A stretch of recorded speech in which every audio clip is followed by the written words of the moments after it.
Welcome, everybody, to the RnR Catcast, a fan-based podcast focusing on Montana State athletics. We're two dudes named Ryan from the state of Washington talking about our dear Montana State. We hope you enjoy.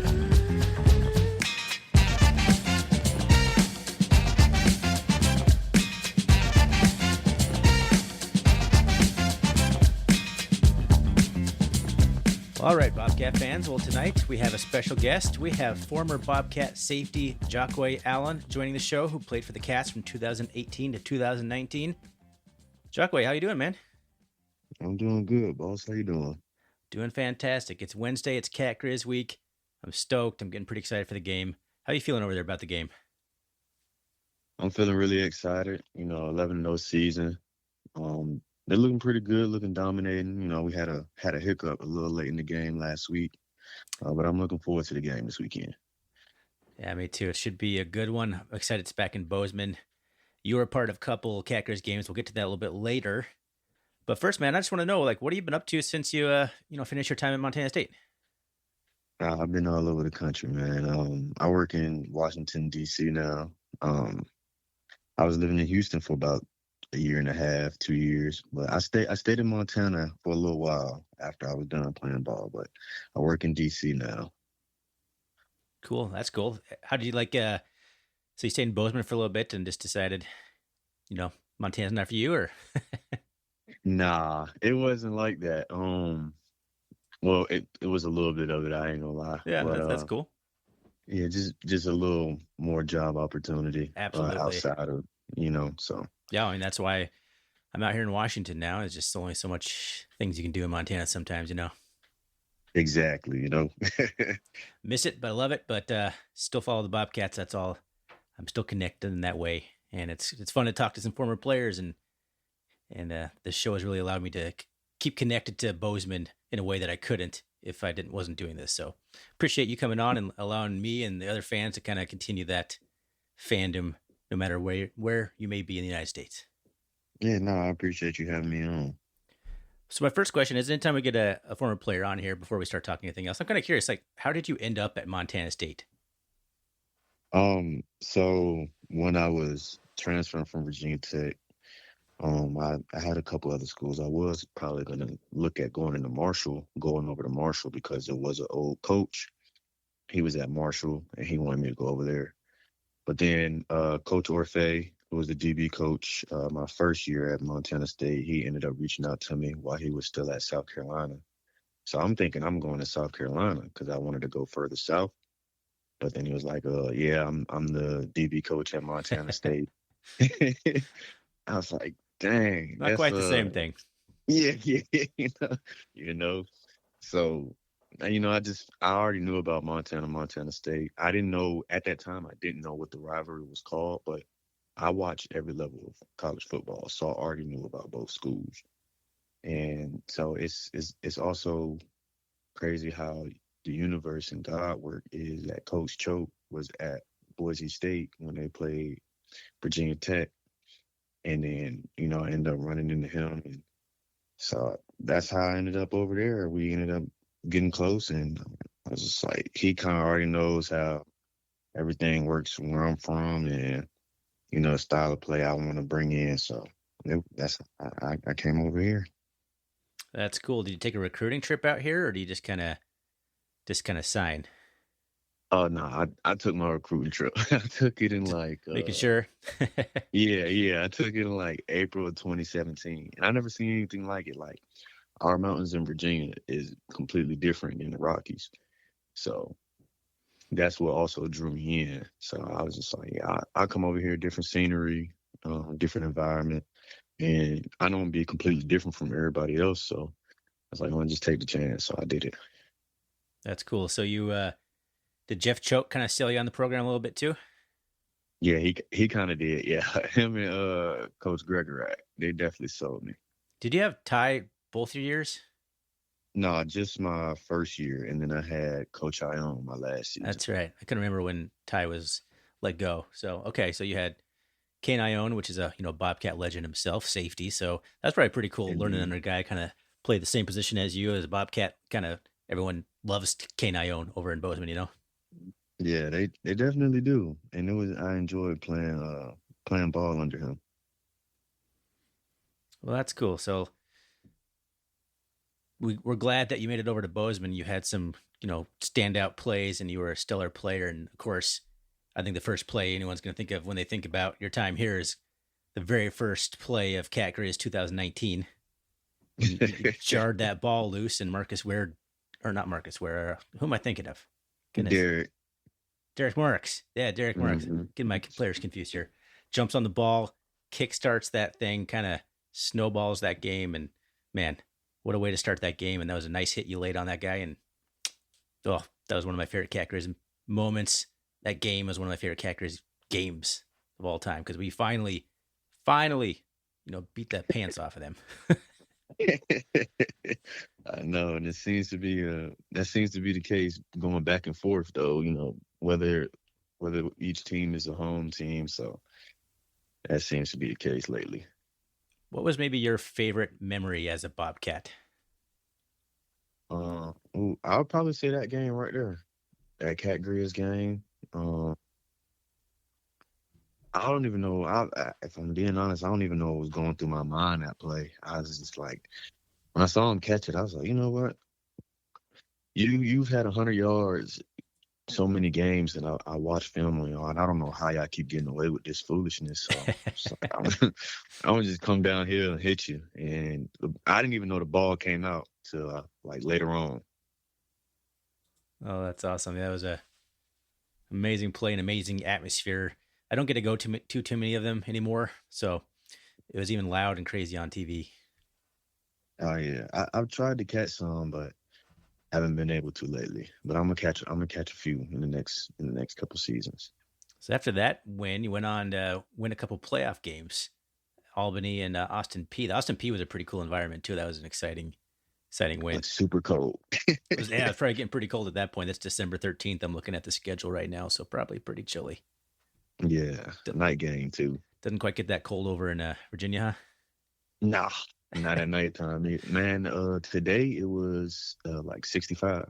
65? Dang. Mm-hmm. It's getting pretty cold out here in Washington, getting down to the 50s and 40s. And the humidity over here is different kind of than the humidity over there, but I'm on the coast. I get the humidity too. Yes. So you know what it's like. Uh-huh. Yeah. Dry, cold, dry heat's a whole different ball game in Montana versus the coasts. Absolutely. I honestly prefer Montana. Of course, I was raised in it, so kind of used to it. But see, I prefer Montana to get to about 15, and then you lose me there. Yeah, it's true. I will take 20 in Montana over like 30 in Washington. It just feels way worse. I agree with you 100%. Was maybe one of your favorite memories just like in Bozeman or Montana, just your time spent over here? Really, I would say a lot of my memories really was just much like Greg Filer, Munchie, as y'all know him as well. Yeah. Just being my roommate and just us having that time, like even breaking down film in the house and just spending that time creating a bond. Like I just spoke to him earlier today. I was on the phone with him. So I would really say just having that brotherhood and creating that brotherhood with him. And, also most of my memories, I would just say observing how everyone else acts and reacts to certain things. Because where I'm from, the culture's a little different. Slightly, we listen to the same music, but certain things that we do, certain ways that we act is a little different. So I liked observing that. I'm an observer. Oh, that's cool. Yeah, definitely quite a bit of different culture. And that's what's so cool about football, though, is you get a bunch of different cultures and people together and kind of get to mingle that way. Nah, you're right, because like I'll be in the locker room and I'll say something like that we say over here, and guys from California be like, "What does that mean?" Right. All right, it means this, and they'll be like, "Oh, okay, that makes sense." Yeah, and then you guys got like, I'm not sure who would be a good comp for you when you were there. Maybe Chase Benson or some of those just smaller Montana guys that a whole different thing than you've probably seen. Yeah. I don't know if Brody Greeby wouldn't have been there. He's a perfect example of that. Plenty of small town Montana kids. Yeah, Brody wasn't there, but it was definitely a couple Montana guys. Even like Ty Okada, I'll say something around him. He's like, bro, what does that mean? Okay, he's from like small town Minnesota, right, or something like that. Yeah, it's pretty small. I would say it's probably like medium size, if I'm not mistaken. Who is a guy? I just want to ask a real quick question. It's kind of funny. Who is a guy on any of the teams that you played in Montana State that you would never want to like get into a bar fight with? Um, So who's a I probably say scary guy? Conkle. I probably say Conkle. I ain't. He's like I seen him snapping in practice a couple times. I'm like, bro, you good? I'd probably say Braden Conkle. That guy lived hating the Grizz. That Oh guy was the yeah. epitome of just hating the Grizz. FTG. I love that guy. That guy had a lot of fire. So I could totally see that. Just I could see that the way he played. Yeah, he definitely did. He could not. He hated that team with a passion. What do you think of this year's Bobcats? I know you've been kind of watching. We've been messaging a little bit on Twitter. What do you think of the Cats? I'm really impressed with him. Honestly, um, no touchdown Tommy, real good ball player. I'm impressed with that front seven, truthfully, and just how hard they play and just getting after the ball. And the DBs are looking good. There are some times where, as an again, I'm on the outside looking in. I don't know how they play or what the coaches tell them. I'm not saying the play is bad. It's just some things. It's just like why did that happen? But all in all, to me, they look good and they look like they're in sound in sync for most of the game. It seems like they've kind of come a long ways. At the New Mexico game, there was definitely some, as a just a fan who doesn't know a ton about football. I'm seeing a lot of the same issues that kind of plagued the team a little bit last year. I'm like, oh, well, it doesn't seem like a lot's fixed because we got a new defensive coordinator. We moved away from Billy Matt Garza to Bobby Daly. Was Bobby Mhm. Daly on the staff when you were there? Yeah, he was just the linebackers coach though. Linebackers coach, right? I can't remember when he came over from Idaho. It must have been right around the same time. Hmm. But yeah, that just kind of some of that same tendencies were still there. And it seems like it's really kind of shored up, and the Cats have really locked down defensively. A lot of that has, I think, been like you said, the front seven, the front four, creating lots of havoc and pressure on the quarterback room. Not maybe necessarily getting all the sacks, but causing lots of quick throws or errant throws. Yeah, and Coach David calls some great games. I will admit that. And he's a great play caller on that defensive side. It's finally we're seeing some pressure at Montana State Yeah. defense. Like I'm just so used to like a base defense or a prevent defense. Like it's dialing up some pressure. I love the way we're using Neil Daly rushing him, the linebacker, subbing in for injured Danny Ulila-Kepa. We're Hmm. getting after the quarterback. Man, we really got after Miles Hastings last week. That was really exciting. And UC Davis, and I'm kind of hoping we do the same again here on Saturday. We'll be all right. I watch every game the boys play, and they are not impressive. I was literally telling Munchie this earlier. I don't know how they get away with these games. I don't know what these teams do when they play them. I don't know what happens, but every week, like after I watch one of our games or I watch their game before ours, and it doesn't make sense to me. They're good.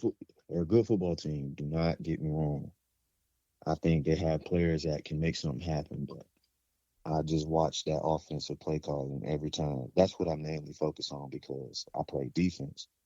And sometimes I'll talk to some of the guys like Drew and Takari, and I'm just like, bro, I actually spoke to Drew and Takari earlier today. It's like, I hope y'all really watching film because this offense is not complicated at all. I'm not sure what they're trying to do with the two quarterback system over there. It's very dissimilar to what the Cats have done. Pretty much any other team that runs a two quarterback system does it because each quarterback has a whole different style or a different package or something. Like they're like two extremely similar quarterbacks. Like you don't really have to change your defensive scheme all that much when either one of their quarterbacks comes in. So I'm not sure what they're doing over in Missoula, but they're winning a lot of football games and they have a lot of home games, and it's hard to beat them at home, as you know. But I don't know if you noticed, but every time they do the two quarterback system, it affects their season. And then once they finally find that one, it's like, okay, they start taking off. Like, I personally think Fife is the better quarterback. But I understand that Ayat's dad played there, if I'm not mistaken. Yes, he did. So that's, that also plays a part into why he's playing a little more. And I don't know if a lot of people know this, but when you got boosters in your ear, sometimes the player that's not really supposed to be playing plays because of boosters. I just want everybody to know that. Nothing like that happened in Montana State, though, I'm sure. It probably has. I just don't know. Oh, that has been rumored. That's not the first time that's been uttered. So, but my concern now, of course, is it seems like Logan Fife is taking the job because Ayat's hurt. So is this their galvanizing moment where they finally roll with one quarterback and they roll into Bozeman and actually have a competent scheme and game plan for one quarterback who can sling it a little bit, and that could cause some problems. It could, and I agree. But we saw what happened when Dalton Sneed was the main quarterback. Yeah, that's true. That's true. If we play our A game, we good. I mean, I do believe the Cats should win this game. It's in Bozeman. If this game was in Missoula, I would have a very different opinion about it. It's just like Agreed. The Cats this year in Bozeman are like, it's a whole different level. Like, we are just pummeling everybody, and the Griz haven't played anybody on the road anywhere near the environment that they're going to see on Saturday. And I'm not sure, because like Logan Fife, this is his first year here. We'll see how he responds in a hostile environment. That's hopefully a lot of pressure being sent at him as well. Right. Yeah. And Cats definitely. Hey, Bobcats look like my high school team when I was there. So I like how it looked to me. Yeah, just getting aggressive. So what else do you think about maybe some sort of like keys on Saturday? Kind of switching over here to a little bit of the Cat Griz football chat. Offensively, stay the course, do what we do best, run the ball. Obviously, dink and dunk a little bit of passes in there. The Griz, from the time I played, and I've actually paid attention, the weakest link is their secondary. Since the beginning of time, since I've noticed, like actually watching them play, the weakest link on defense is their secondary. We can get a couple passes over top, we'll be good. But obviously, just keep running the ball because that's our go-to. And then defensively, just understand what's coming in certain formations and certain sets. Understand when certain players are in certain positions. You got to know what's coming in that. I was just telling Drew earlier, you got to know what's coming in that empty set because I see what they do, and it's repetitive. Every team is repetitive, obviously, but you kind of know what's coming when a certain player is in that slot receiver and they run a certain route in a certain formation.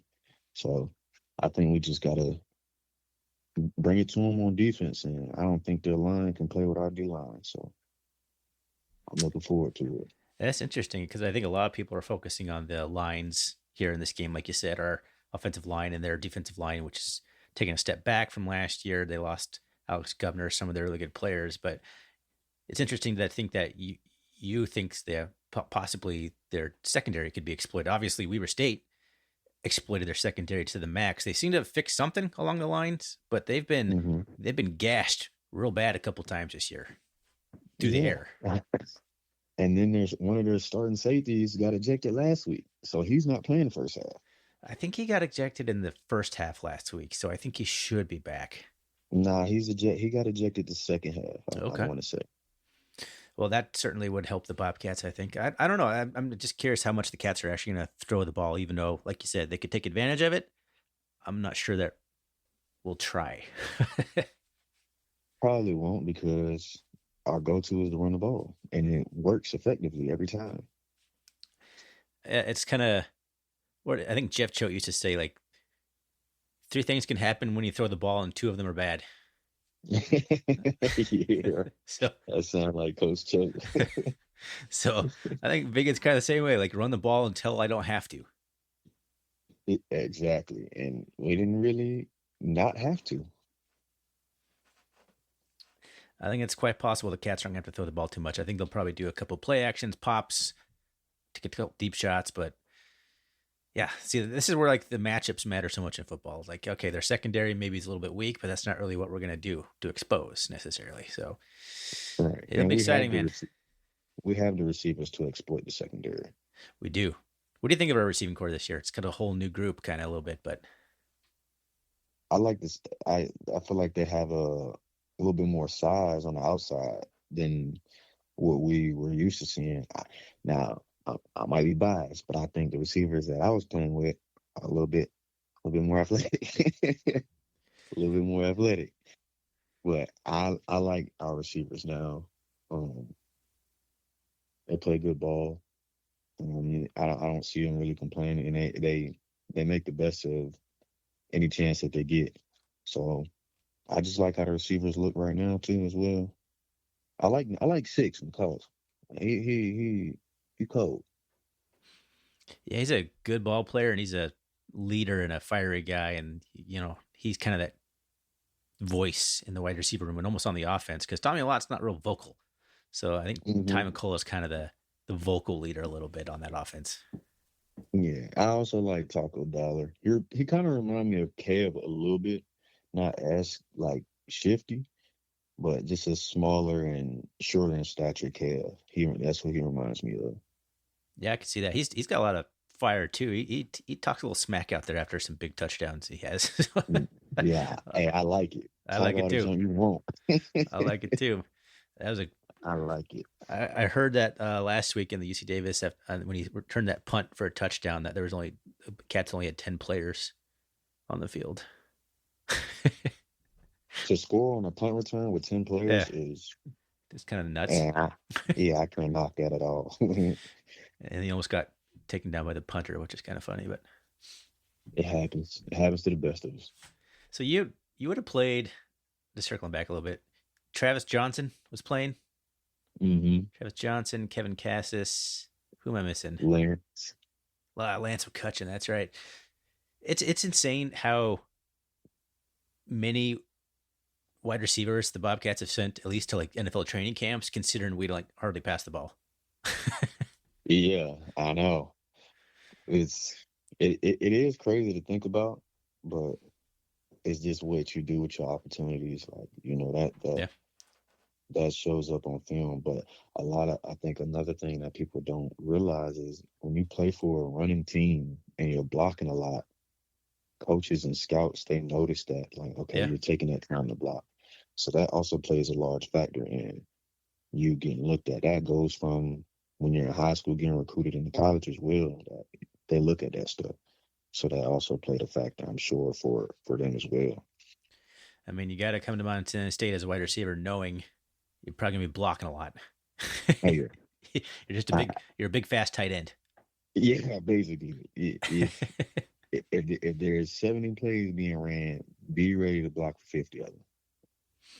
And the Cats have historically had some really good receivers that can do a little bit of both. And I think this group here we have this year is kind of continuing that tradition. Obviously, we're running for 300 some odd yards a game. So the blocking is there, has to be. Otherwise, it wouldn't be such big, long gash plays. Yeah, oh yeah, definitely. So let's see, where do we want to go with this? So what was your experience like in your Cat Griz game? So the first one, you were in Missoula. So maybe tell me a little bit about that, and then circle back to what that, we talked a little bit about it, but kind of that 2019 coming back home in Bozeman and seeing it from both sides.